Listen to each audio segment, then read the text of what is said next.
Welcome to your personalized deep dive into music marketing and branding. Oh, yeah. We've got a really exciting stack of sources for you today. Guides on marketing and branding social media, even some tips on DIY music videos. Nice. It's like a crash course designed just for you. Yeah. And our mission is to pull out the absolute gold, Indeed. those key insights that can help you level up your music career. Exactly. It's all about taking this mountain of information and turning it into like a clear roadmap for success. I love that roadmap. So Yeah. where do we even begin with all of this? Right. Well, one theme that really jumped out at me from all these guides Mhm. is the power of your story. I mean, we all know music is about expressing yourself, Of course. but have you ever thought about how your personal journey can actually fuel your entire music brand? It's fascinating how often musicians get so laser focused on the music itself, Right. which is obviously the heart of it all, Yeah. that they forget about the power of their own narrative. It's like the music is this amazing creation. But without the story behind it, Yeah, it's missing that personal connection that really draws listeners in. totally. Several guides even said to think of yourself as a brand, not just a musician. That's a great point. Think about brands like Nike or Apple. Oh, yeah. They're not just selling products, they're Right. selling a feeling, an idea, Yeah. and that's what you want to do with your music too. So how do we bring this story to life? Mm-hmm. The guides had some really practical tips. Oh, good. One that stuck with me was weaving your life experiences into your songwriting. Yeah. Like if your music is about overcoming heartbreak, Uh-huh. don't be afraid to talk about the actual experiences that inspired those songs. Exactly. Sharing that vulnerability makes your music so much more relatable. Right. Fans want to connect with the human behind the music, Mm-hmm. not just the sounds. And it's not just about talking about it either. Right. The guides also talked about using visuals to reflect your story. Yeah. Things like album art, behind the scenes video. Even photo shoots. Those visuals are huge. Think about how much a striking album cover can draw you in. Totally. Or how a cool behind-the-scenes video can make you feel like you're part of the creative process. It's like giving your story a visual identity. Mm-hmm. One of the guides even gave an example I thought was brilliant. Okay. They suggested using your website or blog to share personal stories and link them directly to your songs. Oh, wow. Imagine someone listening to a song about loss and then being able to click through to read the real-life story that inspired it. Powerful stuff. Powerful stuff. Yeah, And then, of course, there's social media. of course. The guides had tons of advice on using platforms like Instagram and TikTok to share snippets of your daily life and creative process. I mean, it's not just about posting a link to your latest track. Right. It's about inviting your fans into your world. You want them to see the person behind the music, the struggles, the triumphs, the everyday moments that feed your creativity.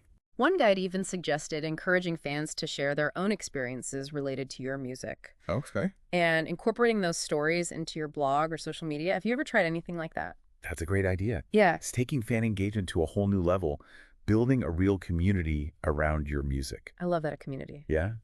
So we've got this powerful story woven through our music and visuals. Now, how do we get it out there? Right. I think it's time to dive into social media strategies.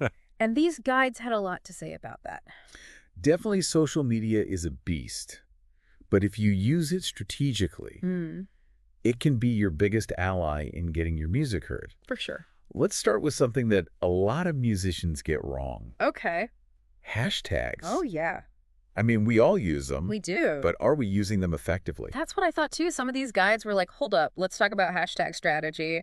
Yeah. It's not just about slapping a bunch of trendy words on your post. Yeah. It's about understanding how hashtags actually work. Think of hashtags as a way to categorize your content and make it discoverable by people interested in specific topics. Okay. It's like putting your music in the right aisle of the digital music store.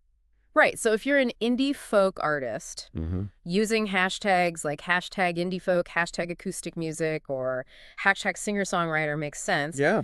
It helps your music show up when people search for those specific genres. Right? The guides even recommended using tools like Hashtagify and RightTag to research relevant and popular hashtags in your genre. Those tools can be a game changer because they can help you find hashtags that are actually being used by people who are likely to enjoy your music. Wow. They even analyze hashtag performance so you can see what's trending and what's getting the most engagement. Okay, here's a social media tip I bet you haven't heard before. Okay. One of the guides actually said that more hashtags aren't always better. Oh, that's a common myth. Stuffing your posts with dozens of hashtags can actually hurt you more than it helps. It kind of blew my mind. Yeah? The guide explained that it can make your posts look spammy. And turn off potential fans, they recommended, using a smaller number of highly targeted hashtags. Right. Maybe 5 to 10. Yeah. That really reflect your content and audience. Think of it like this. You'd rather reach 100 people who are genuinely interested in your music than 1,000 who just scroll past without listening. That makes total sense. Speaking of reaching new listeners, let's talk about Spotify playlists. Oh, yeah. These were a big focus in a couple of the guides, and for good reason. They've become such a powerful tool for music discovery these days.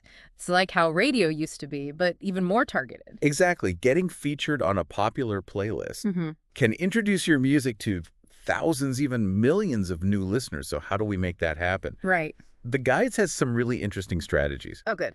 The first thing they emphasized, Okay. which might seem obvious but is often overlooked, Yeah. is production quality. Yes. If your music isn't professionally mixed and mastered, it's going to stick out like a sore thumb on a playlist full of polished tracks. Totally. And it's not just about the sound quality. The guides also talked about the importance of catchy song titles that accurately reflect the mood and genre of the music. Oh, yeah. Think about it when a curator is scanning a playlist. Right. The song title is often the first thing they see. It's got to grab their attention and make them want to click play. Exactly. One guide even suggested checking out playlists you admire and seeing how the song titles are formatted. That's a great tip. Yeah, see what's working for others and find ways to make your titles stand out while still fitting the vibe of the playlist you're targeting. Okay, let's get into the nitty-gritty of actually getting your music on those playlists. What about pitching directly to playlist curators? Is that a good strategy? It definitely is, but the key is personalization. Okay. Instead of sending out a generic message to every curator you can find, Right. take the time to research curators whose playlists align with your genre. See what kind of music they feature, what their submission guidelines are, and try to understand their overall taste. So it's about quality over quantity again. Yeah. Rather than blasting out hundreds of generic pitches, Right. we're focusing on a few really well-crafted ones tailored to specific curators. Exactly. Your pitch should explain why your music would be a perfect fit for their playlist. And don't just talk about how great your music is. Right. Share some data. Okay. How many streams you have, any press coverage you've received, positive reviews, anything that adds credibility. Another tip the guides mentioned was leveraging social media and press coverage to create buzz around your new releases. Yeah. If a curator sees that your music is generating excitement, they're more likely to take notice. Absolutely. It's all about creating momentum and showing that you're an artist on the rise. This is all great advice, but how do we know if our social media efforts are actually working? That's where analytics come in. Okay. You need to be tracking things like hashtag performance engagement rates, which posts are resonating most with your audience. Most social media platforms have built-in analytics tools that can give you valuable insights. Okay, so we're telling our story, we're using hashtags strategically, we're even pitching to playlist curators. But there's another platform we need to talk about. Okay. YouTube is optimizing your YouTube channel just as important as, say, your Spotify presence. It absolutely is. So many musicians treat YouTube as an afterthought. But it's a powerful platform for reaching new fans and building a visual identity. One of the guides actually said to think of your YouTube channel as your own mini website. Oh, wow. It needs to be well organized, easy to navigate, and showcase your music and brand in the best possible light. And that starts with your video titles. Instead of just calling your video New Music Video, be specific and descriptive. Think about what people would actually search for on YouTube. One guide gave a great example. Okay. Instead of a generic title, they suggested something like Electrifying Indie Rock Anthem Official Music Video. Oh, nice. It's catchy, it tells you exactly what to expect, and is more likely to show up in search results. Exactly. And don't forget about the video description. This is where you can provide more context about the song link to your other social media profiles and even include calls to action, like subscribing to your channel. The guides also talked about the importance of using tags strategically. Just like with hashtags, you want to use a mix of broad and specific tags that are relevant to your genre and target audience. It's all about making your videos as discoverable as possible. And remember, YouTube also has its own analytics dashboard. Right. So make sure you're tracking things like watch time, audience retention, and traffic sources. This is a lot of information about getting your music out there, but what happens when someone actually clicks play? Yeah. How do we turn casual listeners into die-hard fans? That's the million-dollar question. And it's what we're going to dive into next, building a lasting fan base. It's about going beyond the music and creating a real connection with your audience. I'm excited to dig into that. Stay tuned for part 2. Welcome back. Building a lasting fan base. It's about turning those casual listeners into dedicated supporters who are with you for the long haul. It sounds simple, but I'm guessing it's more complex than just making great music. Definitely. Several of the guides emphasized that it's about building a genuine connection with your audience, going beyond the surface level and making them feel like they're part of something special. I'm intrigued. What does that look like in practice? Yeah. I mean, is there a secret formula for authentic fan engagement? There's no magic formula, but there are some key principles that these guides highlighted. Mm-hmm. One that really stood out to me was knowing your audience. And I don't just mean basic demographics like age and location. Yeah. It's about digging deeper and understanding their interests, Yep. their values, what they connect with in your music. So how do we actually do that? Yeah. It sounds like a lot of guesswork. It's actually easier than you might think these guides suggested, using tools like social media analytics Uh-huh. to see who's following you, what they're engaging with, and what their interests are. You can even use polls and Q&As on social media to directly ask your fans what they want to see more of. That's a great idea. I feel like I'm already getting a better sense of my audience just thinking about those possibilities. Exactly. And once you have a better understanding of who your fans are, Mm-hmm. you can tailor your content and interactions to resonate with them on a deeper level. Okay, so we're getting to know our fans, Yeah. but how do we communicate with them authentically? I feel like there's a fine line between being genuine and feeling too salesy, especially on social media. Right. And a few of the guides hit on that. Yeah, Fans can spot a fake a mile away. for sure. The key is to be yourself and let your personality shine through. Mm-hmm. Share your story, your struggles, your triumphs, the things that make you human. I like that it's not about pretending to be someone you're not. Yeah. It's about being real and letting people connect with the real you. And remember, you're not just selling music. Right. You're selling an experience. Let your fans in on the creative process, share behind-the-scenes glimpses of your life, and make them feel like they're part of the journey. Like instead of just posting a link to your new song. Mm-hmm. Maybe share a video of you working on it in the studio or talking about the inspiration behind the lyrics. Exactly. Well, Or maybe share a funny story about something that happened during the recording process. It's those little glimpses into your world that make fans feel connected. speaking of connecting with fans, what about responding to comments and messages? Is that important? I sometimes get overwhelmed by the sheer volume of messages I get. It can definitely be challenging. Yeah. But responding to fans directly is one of the most powerful ways to build those relationships, even if you can't respond to every single message. Mm-hmm. Try to engage with as many as you can. It shows that you're actually listening and that you value their opinions. Right. Even a simple thank you or I appreciate that can go a long way. Absolutely. And don't be afraid to ask for feedback, too. Oh, that's a good idea. What do they think of your latest song? Yeah. What kind of merch would they like to see? That's a great idea. It shows that you're not just broadcasting, you're actually interested in what they have to say. You know, speaking of merch, a couple of the guides mentioned offering limited edition merchandise and product bundles. I've seen a lot of artists doing that lately, but I'm not sure how effective it really is. It can be incredibly effective when done well. Think about it. Okay. Your fans want a way to support you and show their love for your music. Mm-hmm. Merch gives them a tangible way to do that. It's like they're wearing their fandom on their sleeves, literally. Exactly. And limited edition items create a sense of urgency and exclusivity. People are more likely to buy something if they know it's not going to be around forever. And what about bundles? What's the strategy behind those? Bundles are a great way to offer your fans a deal and encourage them to buy more than one item. Okay. Maybe you create a bundle that includes a signed CD, a limited edition t-shirt, and a download of your latest EP. It creates a perceived value that's higher than the individual items sold separately. It's like a mini fan club starter kit. Exactly. And it helps you move more merch, which is always a good thing. Okay, let's shift gears for a moment. I was surprised to see that several guides still emphasize the importance of email marketing. Mm-hmm. I thought that was kind of old school in today's social media world. You know, I thought that too, but the guides made a really good point. Okay. Unlike your social media followers, Right. you own your email list. You're not at the mercy of ever-changing algorithms that can impact your reach. That's true. And I think people tend to check their email more regularly than they scroll through social media. So an email from your favorite artist might actually get more attention. Exactly. And one of the guides had some really clever tips for growing your email list without spending a dime. Oh, wow. One idea that stuck with me was offering a valuable lead magnet. A what? Lead magnet. What is that exactly? It's basically something valuable that you offer for free in exchange for someone's email address. It could be a free download of one of your songs, a behind-the-scenes video, exclusive access to a live stream, or even a discount code for merch. That makes sense. It's like a little thank you for joining your email community. Exactly. And the guides emphasize that the key is to make it something your target audience will actually want and find valuable.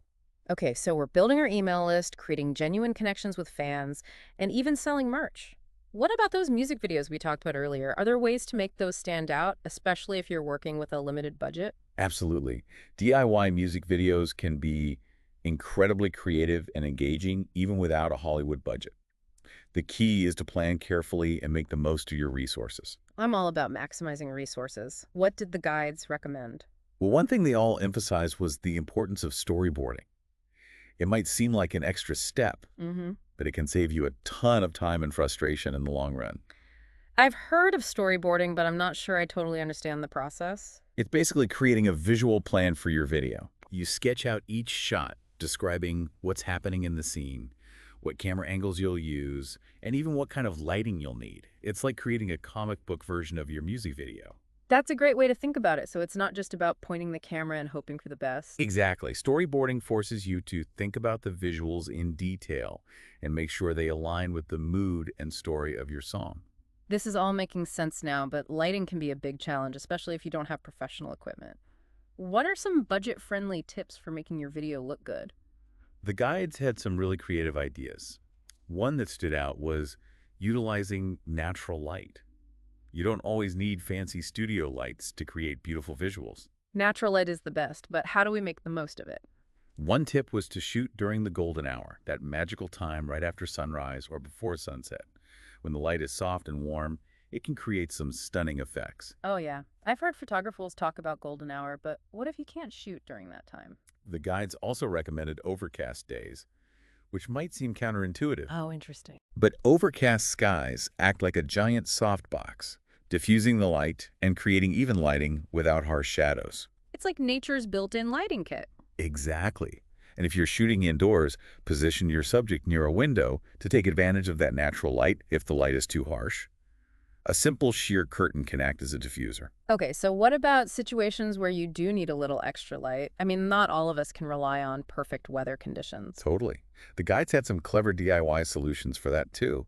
Reflectors are a great way to bounce light back onto your subject and fill in shadows. You can buy inexpensive reflectors online or even make your own using a piece of white foam board or aluminum foil. Wait, you can make a reflector out of aluminum foil? Yeah, it's amazing. It's a classic DIY hack. The guides also suggested repurposing household lamps. Okay. Just be mindful of the color temperature of the bulbs. You don't want your video to have a weird orange or yellow tint. Got it. So we're using natural light DIY reflectors, maybe even some lamps, any other lighting tips. If you're willing to invest a little, the guides recommended affordable LED light panels. They're portable, energy efficient, and provide that consistent adjustable light that's so important for video. You can find them online or at most camera stores. So we've covered storyboarding, lighting, even some DIY hacks. What about the actual filming process? Any tips for getting those shots looking professional? The guides had a ton of advice on that, and I think it's a great topic for our next segment. We'll dive into camera techniques, composition, and even some simple editing tricks. This is getting good. I'm ready for my close-up. Stay tuned for the final part of our deep dive. Welcome back to the final part of our deep dive. It feels like we've already covered a whole music marketing textbook. Yeah. From crafting our story and mastering social media to connecting with fans and even making DIY music videos. It's been quite a journey, but we're not done yet. We still have some powerful tools to explore. Tools that can really amplify your reach and help you break through the noise. I'm all ears. What's next on our marketing roadmap? Well, a couple of the guides talked about something that can feel a little intimidating, especially for independent artists. Okay. Press releases. I used to think those were just for major label announcements.